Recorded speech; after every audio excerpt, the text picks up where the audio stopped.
오늘 함께 봉독한 시편 52편 8절과 9절에 있는 말씀을 중심해서 하나님의 집에 있는 푸른 감람나무 같이 삽시다 하는 제목과 함께 은혜를 나누기를 원합니다. 오늘 성경에 아주 귀한 나무를 소개하고 있습니다. 그것은 감람나무라고 하는 것입니다. 올리브 나무라고도 합니다. 다윗은 자신을 고백하기를 내가 하나님의 집에 있는 푸른 감람나무다 그렇게 고백해요. 하나님 앞에 받은 복이 너무나도 감사해서 그 하나님 앞에 찬송하고 경배하면서 자신을 무엇라고 고백하냐? 내가 하나님의 집에 있는 푸른 감람나무 같습니다. 이렇게 고백하고 있습니다. 오늘 이 감람나무를 한번 생각해 보면서 저와 여러분들도 다윗의 고백처럼 내가 하나님의 집에 있는 푸른 감람나무 같습니다라고 고백하며 남은 여생도 하나님을 기쁘게 하고 행복한 여생의 삶이 되시기를 주의 이름으로 축복합니다. 그러면 감람나무가 어떤 나무인가 하는 것을 한번 좀 생각해 보지요. 감람나무는 사철나무과에 속한 나무인데 사계절이 항상 푸르름을 자랑하는 나무가 이 감람나무입니다. 이 감람나무가요 번식력이 아주 좋아서 이 물이 없는 그런 사막과 같은 지역에서도 잘 자랍니다. 자갈밭에서도요 바위 틈에서도 잘 자라는 것이 이 감람나무입니다. 그저 재배가 아주 간단하다고 그래요. 가끔 가다 흙을 뿌려주기만 해도 뿌리를 잘 내리고 잘 자라는 것이 이 감람나무라는 거예요. 이 감람나무의 크기는 약 한 10m 전후 되고요. 큰 나무는 한 30m 정도까지도 자라는 것이 이 감람나무라고 알려지고 있습니다. 그냥 아무렇게나 팽개쳐도 잘 자라지만 이 감람나무는 수령이 그저 수백 년 동안 자랍니다. 그러면서 열매를 맺으면서도 항상 푸르름을 자랑하고 있는 것이 이 감람나무라고 하는 것입니다. 열매는요 한 7년 정도 지나면 열매를 맺습니다. 우리가 잘 아는 올리브, 마트에 가면 올리브 기름 있지 않습니까? 그 올리브 열매로 기름을 짰고 그 나무의 열매가 바로 감람나무 열매가 올리브라고 하는 것입니다. 이 7년 정도 지나면 열매를 맺게 되는데 누군가가 베어내지 않는 이상 그저 수백 년이 지나도 항상 열매를 계속해서 맺는 것이 이 감람나무라고 하는 것입니다. 특별히 이 올리브 이 열매로 기름을 짜는데요. 이 기름을 가지고 어디에다 사용하느냐? 이 기름을 통상 한 나무에서 한 75리터 정도의 기름을 짠다고 그래요. 이 기름을 가지고 식용으로도 사용하고 상처의 치료용으로도 사용하고요. 화장품 재료로도 사용하는 것이 올리브 기름입니다. 뿐만 아니라 이 올리브 기름으로 왕이나 제사장에게 기름을 부을 때 사용하는 관유로도 사용이 되었어요. 그리고 성전에 이 성소에 불을 밝힐 때에도 사용되어진 것이 이 감람유였습니다. 그러니까 이 감람유는 참 얼마나 소중한지 많은 사람들에게 다 필요한, 때로는 이 감람유를 가지고 비누로도 사용했다고 그래요. 비누 만드는 데도 사용이 되었다는 것입니다. 그러니까 나무나 열매, 기름 이 모든 것은 이 감람나무 열매 하나도 버릴 것이 없다는 거죠. 하나도 버릴 것이 없어요. 그러니까 모든 사람들에게 모두에게 유익한 나무와 열매라고 하는 것입니다. 바라기는 저와 여러분의 남은 여생 많은 사람들에게 기쁨을 주고 유익을 주고 행복을 전해주는 감람나무와 같은 인생들 되시기를 주의 이름으로 축복합니다. 오늘 이 시간 저는 한 세 가지 정도 여러분들에게 이렇게 축복하고 싶습니다. 이런 감람나무처럼 사십시오라고 축복하고, 그리고 어떻게 하면 이런 감람나무와 같이 살 수 있을까를 한 두 가지 생각하면서 오늘 말씀을 마무리하고자 합니다.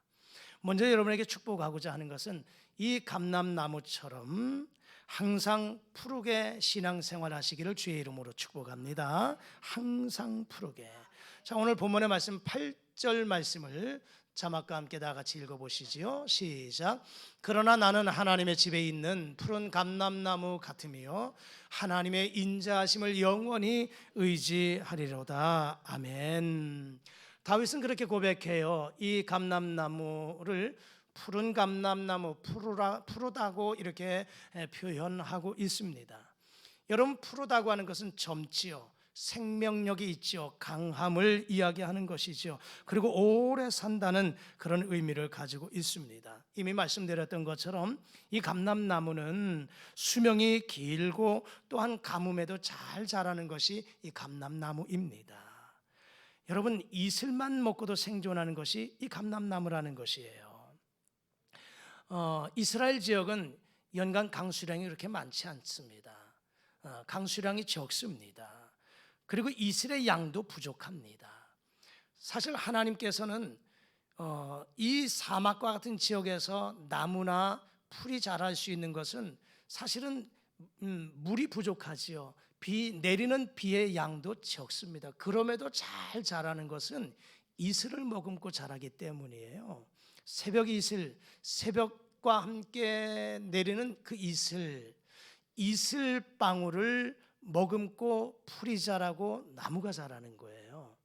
그런데 이 감람나무는 이런 사막과 같은 지역에서 연간 강수량이 많지 않음에도 불구하고 이슬의 양도 부족하지만 감람나무는 죽지 아니하고 아주 잘 자란다는 것입니다.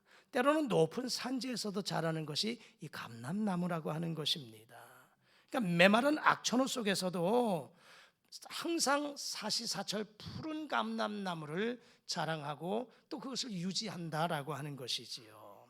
강인한 생명력을 가지고 있기 때문에 매우 적은 수분 속에서도 잘 자라는 것이 이 감람나무라고 하는 것입니다.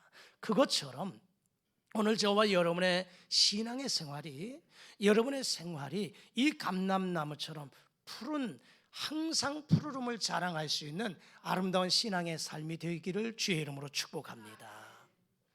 여러분, 신앙생활에도 악조건이 있어요. 항상 일기가 고르고 그리고 맑고 쾌청한 이런 날씨만 있는 것이 아니잖아요. 일기도 먹구름이 낄 때가 있고 소나기가 내릴 때도 있고 비바람이 불 때도 있고 추운 겨울이 있을 때도 있는 것처럼 우리 인생도, 우리의 믿음도 높낮이, 그리고 이 인생의 환난, 여러 가지 어려움, 풍파가 있는 것이 우리 인생이지요. 그런데 우리가 믿음으로 산다고 무장하면서 결단하면서 살아가지만 그래도 여러 가지 어려운 일이 있을 때 넘어지고 주저앉을 때가 있잖아요. 환난의 풍파가 몰아닥치면 때로는 질병이, 때로는 건강이, 때로는 여러 가지 관계 속에서 어려움을 만나게 되면 참 많이 힘든 것이 우리 인생인 것 사실입니다. 그러다 보면 주저앉게 되고 낙심할 때가 있어요. 이것은 어떻게 보면 이 감람나무가 푸르름을 자랑하는데 푸른 것, 항상 생명력 있고 그리고 생동감 있게 자라는 이 모습, 젊음을 자랑하는 것처럼 푸르름을 이야기하지만 여러분, 좌절하고 낙심하고 포기하는 것은 푸르름이 아닌 그저 시들시들해진 나뭇잎과 같은 모습들이지요. 바라기는 우리의 인생과 우리의 신앙의 모습이 여러 가지 악조건 속에 있다 할지라도 좌절하지 마시고 이 푸른 감람나무처럼 항상 믿음의 생활이 푸르게 자라가실 수 있기를 주의 이름으로 축복합니다. 예배의 생활도, 기도의 생활도, 우리의 섬김의 삶도 우리는 생활이에요. 생활 속에서 이런 모습들이 나타나야 되고 지속적인 이런 생활, 기도 생활, 예배의 생활, 섬김의 생활, 전도 생활, 믿음의 생활이 있어져야 되는 줄 믿습니다. 이 감람나무처럼 항상 푸르게 신앙생활을 유지해 가실 수 있기를 주의 이름으로 축복합니다. 두 번째 축복하기는 감람나무처럼 항상 열매를 많이 맺으며 살아가실 수 있기를 주의 이름으로 축복합니다. 여러분, 감람나무는 열매를 맺게 되는데 약간 길쭉한 달걀 모양의 짙은 암청색의 다육질의 열매를 맺어요. 그래서 어떻게 보면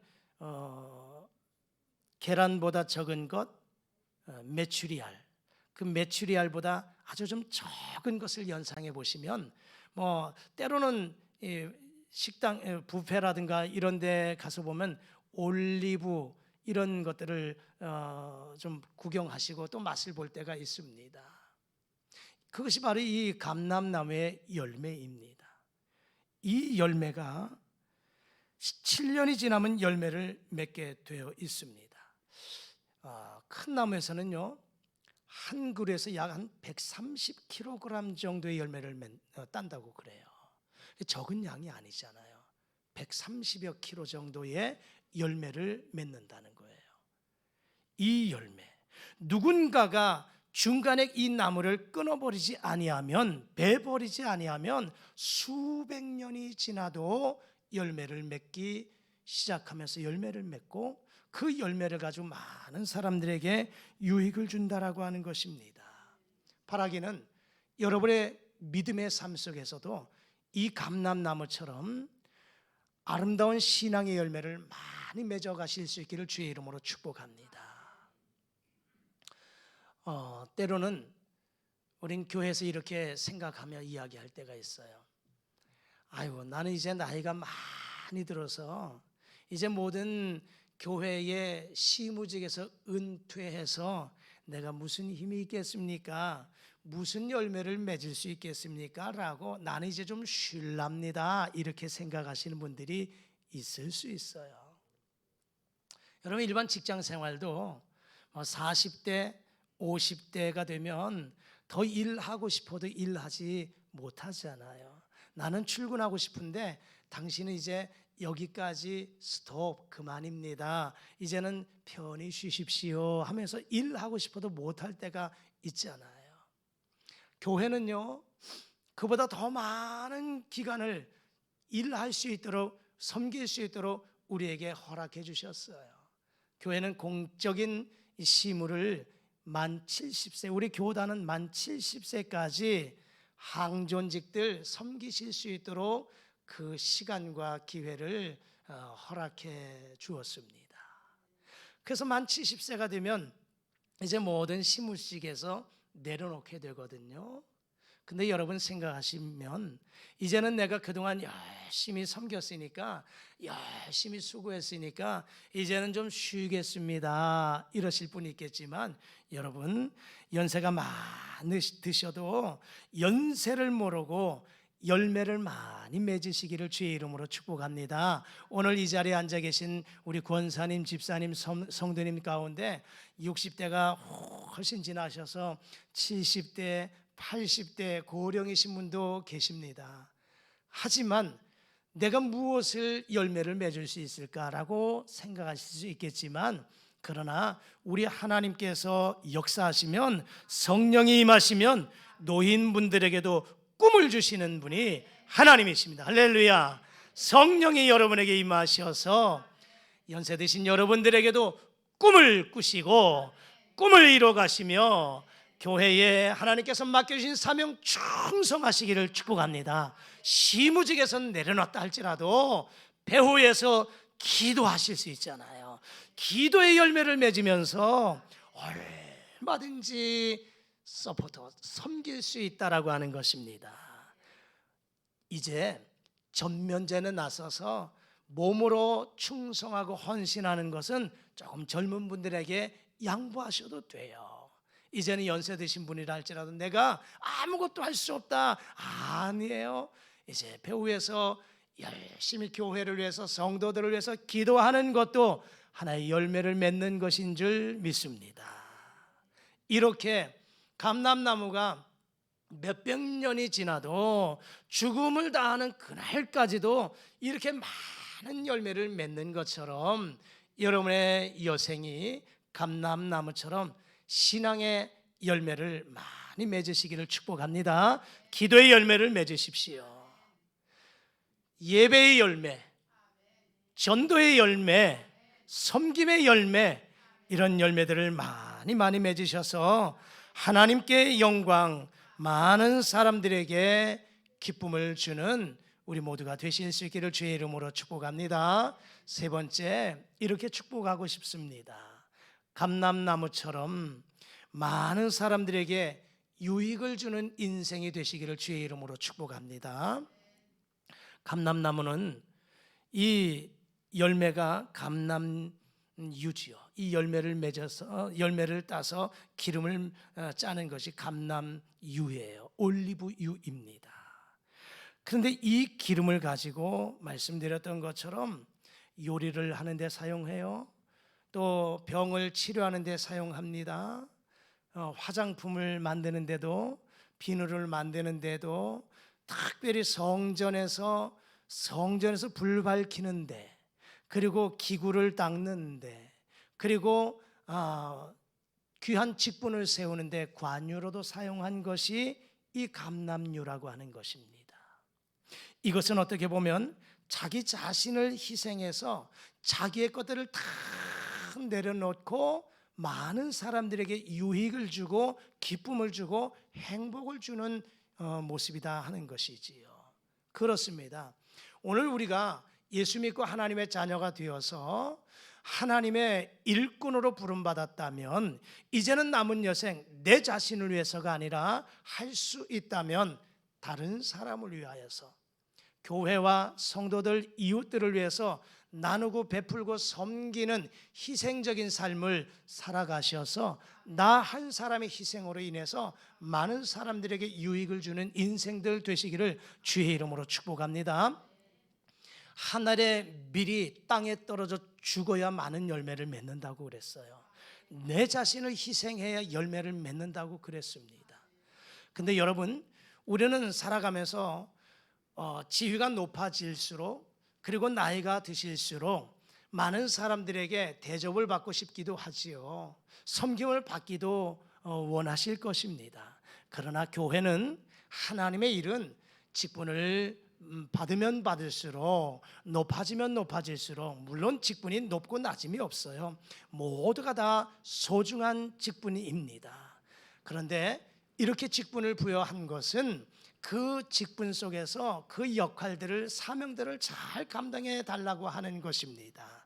그것을 통해서 어떻게 해요? 희생하고 섬겨서 많은 사람들에게 기쁨을 제공해 달라고 하는 것입니다. 한 사람을 한번 소개해 보지요.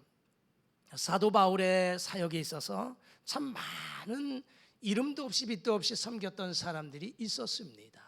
그래서 사도 바울은 목회 서신을, 또 교회 서신을 이 편지할 때마다 맨 마지막에, 대부분 맨 마지막에 그 사람들의 이름을 거명합니다. 왜냐하면 너무나도 감사하고 너무나도 고마워서. 바울이 바울 되기까지는 물론 하나님이 역사하셨지만 이름도 없이 빛도 없이 섬겼던 사람들, 동력자들이 참 많이 있었어요. 그래서 그들의 이름을 이야기하면서 감사하다고 이렇게 고백하는 모습들을 참 많이 보게 됩니다. 에바브로디도라고 하는 사람을 빌립보서에 보면 소개해주고 있어요. 이 에바브로디도가 사실은 바울 목사님이 감옥에 갇혀 있다고 하는 이야기를 듣곤 빌립보 교회가 바울 목사님을 위해서 선교 헌금을 모아서 그 헌금을, 선교비를 전달해 주어야 되는데 필요한 사람이 누구일까? 전달해 줄 사람이 누구일까? 에바브로디도를 보냈어요. 보내서 전달만 해주고 돌아오면 되었지만, 그러나 이 에바브로디도는 바울 곁에서 바울을 섬겼던 사람이에요. 옥바라지를 했다는 거예요. 그러다 보니까 이 자신은 몸에 병이 들었어요. 죽기에 이르기까지 병이 들 정도로 이렇게 바울 목사님을 위해서 희생하고 섬겼던 사람입니다. 그래서 사도 바울 목사님이 빌립보 교회 편지하면서 빌립보서 2장에 가서 뭐라고 이야기하냐 하면, 바울은 이 에바브로디도를 향해서 나의 형제다, 나와 함께 수고한 사람이다, 나와 함께 군사된 사람이다 하면서 나의 필요한 것들 쓸 것을 돕는 사람이었다고 그가 고백할 뿐만 아니라 바울을 돌보면서 병들어 죽게 된 이 상황이었어요. 그래서 그는 뭐라고 고백했냐? 자기 목숨을 돌아보지 아니하고 나를 섬겼다, 이렇게 바울이 고백하거든요. 내 자신을 희생하고 바울 목사님을 위해서, 그 감옥에 갇혀 있는 목사님을 위해서 섬겼던 이 한 사람의 모습처럼, 어떻게 보면 자신을 희생하고 바울 목사님의 선교 사역에 큰 도움을 주었던 사람이지요. 오늘 우리 모두의 인생이 바로 이렇게 살아야 되지 않겠냐라고 하는 것입니다. 내가 하나님의 은혜를 받고 하나님의 도움을 받아서 여기까지 왔어요. 이제 나의 남은 여생, 나에게 하나님이 건강 주셨을 때, 나에게 힘 주셨을 때, 나에게 능력 주셨을 때 우리는 어떻게 살아야 될까? 이제 주의 영광에 살고 교회의 덕을 위해서 많은 사람들에게 유익을 끼치며 살아가는 사람이 되어야 되는 줄 믿습니다. 내 자신을 희생하는 모습들처럼, 그래서 다른 사람들에게 기쁨을 제공하는 꿀벌과 같은 인생이 되기를 주의 이름으로 축복합니다. 꿀벌 한번 보세요. 하루 종일 날갯짓 하면서 꽃향기 맡으면서 그 꽃에 가서 꿀을 따가지고, 그리고 어떻게 해요? 꿀통에다 꿀을 탁 저장해 놓잖아요. 그거 누가 먹습니까? 주인이 먹고 오늘 제가 여러분들이 먹잖아요. 자신을 희생해서 많은 사람들에게 달콤함을 제공하는 꿀벌과 같은 인생들 되시기를 축복합니다. 가시와 같은 인생 되지 마십시오. 여러분, 가시는 남을 찌릅니다. 조그만한 가시가 내 몸을 찌르면 그 가시의 기운 때문에 아파하죠. 피도 흘려요. 고통스럽습니다. 말로 가시와 같은 인생, 삶으로 가시와 같은 인생, 이러다 보니까 많은 사람들에게 아픔을 주고 어떻게 해요? 눈물을 흘리게 한단 말입니다. 오늘 이 푸른 감람나무는 많은 사람들에게 열매를 맺어서 그 열매로 기름을 짜서 많은 사람들에게 기쁨을, 행복을 제공해 주는 이 감람나무처럼 여러분의 남은 여생이 이렇게 다른 사람들에게 내 자신을 희생해서라도 다른 사람들에게 유익을 끼치는 인생들 되시기를 주의 이름으로 축복합니다. 그렇다면 어떻게 하면 이렇게 감람나무처럼 항상 푸르름을 자랑하며 살아갈 수 있을까 하는 것입니다. 두 가지 중에 첫 번째는 항상 하나님의 집에 있는 푸른 감람나무라고 했던 것처럼 우리 인생이 하나님의 집에 심겨진 나무가 되어져야 되는 줄 믿습니다. 오늘 본문의 말씀 다시 한번 8절을 읽어보실까요? 자막을 한번 띄워주시죠. 시작. 그러나 나는 하나님의 집에 있는 푸른 감람나무 같으며 하나님의 인자하심을 영원히 의지하리로다. 아멘. 나는 하나님의 집에 있는 푸른 감람나무 그랬어요. 여러분, 하나님의 집이 어디예요? 교회입니다. 즉 다시 말하자면 성전 중심, 교회 중심, 하나님 중심, 하나님 앞에서의 삶, 이렇게 살아가는 것이 푸른 감람나무와 같은 인생으로 살아가는 줄 믿습니다. 여러분, 우리의 중심과 가치관이 교회의 뿌리를 깊게 내리고 있어야 되는 줄 믿습니다. 왜냐하면 하나님의 집에 심긴 나무가 하나님의 보좌로부터 흘러나오는 생명수를 마시기 때문에 항상 푸르를 뿐만 아니라 열매를 맺을 수 있다라고 하는 것이에요. 시편 92편 12절과 15절의 말씀, 우리 자막과 함께 다 같이 읽어보실까요? 시작. 의인은 종려나무같이 번성하며 레바논의 백향목같이 성장하리로다. 이는 하나님의 집에 심겼음이요 우리 하나님의 뜰 안에서 번성하리로다. 그는 늙어도 여전히 결실하며 진액이 풍족하고 빛이 청청하니 여호와의 정직하심과 나의 바위 되심과 그에게는 불의가 없음이 선포되리로다. 아멘. 번성하고 성장하고 결실하고 풍족하고 청청하고 이 모든 것들을 뭐라고 고백해요? 시인은 여호와의 집에 심겨져 있는 나무. 오늘 다윗도 시편 52편에 내가 여호와의 집, 하나님의 집에 있는 푸른 감람나무 같이라고 말씀하고 있습니다. 여러분, 남은 여생도 이 시인의 고백과 같이 하나님의 집에 심겨져 있는 여러분 되시기를 축복합니다. 성전 중심의 삶, 하나님 말씀 중심의 삶, 하나님 앞에서 고람대호의 이런 삶을 살아가는 모습 속에 푸른 감람나무처럼 청청하고 아름다운 열매를 맺어갈 줄 믿습니다. 두 번째, 이런 푸른 감람나무처럼 되기 위해서는 어떻게 해야 될까? 하나님을 자신의 힘의 원천으로 삼으시기를 바랍니다. 하나님을 내 자신의 힘의 원천, 나의 모든 힘의 원천이 하나님에게서로부터 온다고 하는 것입니다. 여러분이 이런 인생은요, 어떠한 환경 속에서도 힘을 잃지 않습니다. 그 이유가 무엇일까요? 세상 속에서 또 여러 가지 모든 것들이 다 나를 떠난다 할지라도 하나님은 언제나 오늘이나 내일이나 영원토록 변함없이 우리와 함께 하시고 힘을 주시기 때문입니다. 어떠한 사람들은 세상에 돈을 힘의 원천으로 돈을 의지하며 살아가지요. 정말 돈은 그 힘이 위력이 대단하지요. 하지만 그 돈이 나에게 영원토록 자리 잡고 있지 않습니다. 돈을 힘의 원천으로 붙잡고 있던 사람이 그 돈이 나에게서 떠나면 힘을 잃어버릴 때가 많아요. 권력을 힘의 원천으로 삼는 사람도 있어요.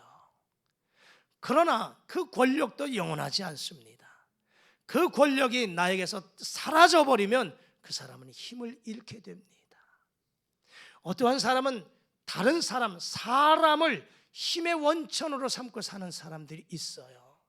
하지만 그 사람도 내게서 떠날 때가 있어요. 그러면 그 사람은 힘을 잃어버리고 맙니다. 그러나 하나님을 나의 힘의 원천으로 삼는 사람은 돈이 나에게서 떠나가도, 사람이 내게서 떠났어도, 권력이 내게서 떠났다 할지라도 오히려 더 하나님을 붙잡고 하나님을 의지하며 하나님 앞에 더 가까이 나아가면서 하나님을 통해서 다시 한번 그 힘을 공급받는 사람이다라고 하는 것입니다. 오늘 다윗이 바로 그런 사람이었어요. 하나님을 나의 힘의 원천으로 삼아서 하나님을 통해서 어떠한 환경 속에 있다 할지라도 하나님이 주시는 힘을 공급받아서 승리의 길을 걸어갔다 하는 것이에요. 여러분, 우리 모두가 앞으로 모든 인생에 내 힘의 원천 되는 이는 하나님 한 분이심을 깨닫고 그 하나님 든든히 붙잡고 믿음으로 승리의 길을 걸어가실 수 있기를 주의 이름으로 축복합니다. 마지막으로 다윗의 시편 18편 1절의 이 고백을 우리 다 같이 한번 고백하면서 말씀을 정리합니다. 다 같이 읽겠습니다. 시작. 나의 힘이신 여호와여, 내가 주를 사랑하나이다. 아멘. 다윗이 이렇게 고백했어요. 나의 힘이신 여호와여, 하나님이 나의 힘이 되신다. 그 하나님을 내가 영원토록 사랑하겠습니다. 고백합니다. 말씀 정리합니다. 오늘 다윗의 고백처럼 내 인생 푸른 감람나무처럼, 하나님의 집에 심겨져 있는 푸른 감람나무처럼 내 인생 그렇게 살기를 주의 이름으로 소망합니다. 그러면서 우리는 어떻게 살아야 될까? 항상 푸르게 신앙생활 하시기를 바랍니다. 두 번째, 우리는 아름다운 열매를 많이 맺어서 많은 사람들에게 기쁨을 제공할 수 있기를 축복합니다. 뿐만 아니라 많은 사람들에게 유익을 주는 사람이 되시기를 축복합니다. 그러기 위해서는 어떻게 해야 될까요? 내가 하나님의 집에 심겨져 있어야 된다. 하나님 중심, 교회 중심의 삶을 살아가십시오. 또한 더불어서 내 힘의 원천은 하나님이시다. 하나님을 내 힘의 원천 삼으셔서 이 한 주간도 하나님이 주시는 힘과 능력을 공급받으셔서 믿음으로 승리하시며 주님을 찬양하며 경배하실 수 있기를 주의 이름으로 축복합니다. 기도하십니다. 하나님 아버지, 오늘 다윗의 고백처럼 내 인생 항상 하나님의 집에 있는 푸른 감람나무처럼 되어지기를 소망합니다. 우리 모두가 항상 푸르게 신앙생활할 수 있기를 소망합니다. 아름다운 열매를 많이 맺을 수 있기를 소망합니다. 또한 많은 사람들에게 유익을 주는 사람이 되시기를, 또 꼭 필요한 사람이 되기를 원합니다. 그러기 위해서 하나님 중심, 교회 중심, 하나님 앞에서 살기를 원합니다. 하나님을 내 자신의 힘의 원천으로 삼고 살아가기를 원합니다. 이 한 주간도 이 말씀 붙잡고 우리 모두 승리의 길을 걸어갈 수 있도록 은혜 베풀어 주옵소서. 예수님의 이름으로 기도드리옵나이다. 아멘.